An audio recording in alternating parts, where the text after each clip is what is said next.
I've been treating head injuries for over 50 years as a neurosurgeon, but we've become focused on concussion, especially over the last 25 to 30 years.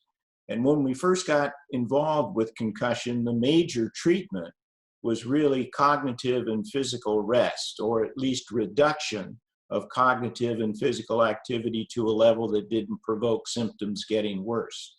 But that's not the treatment that we use today. That is the treatment that might be in place for the first 24 or 48 hours.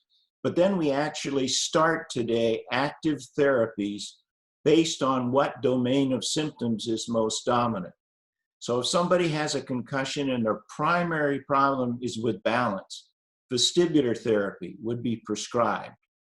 If their primary problem is difficulty with blurred vision or double vision or eye tracking, then ocular therapy would be prescribed. If their primary problem is in the cognitive area with troubles with memory and concentration and attention, then cognitive therapy would be prescribed.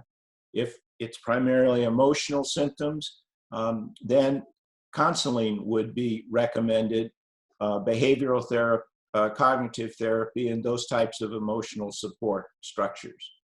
If the therapies themselves do not completely eradicate the symptoms, there is pharmacy that can be used to back it up. In other words, in the cognitive area, there's a wide number of different neurostimulant medications that can be used if cognitive therapy alone has not alleviated the symptoms. In the emotional area, there are quite a number of medications that can be used for depression, for anxiety, for panic attacks, if necessary. And certainly the same is true in the sleep and the balance area as well.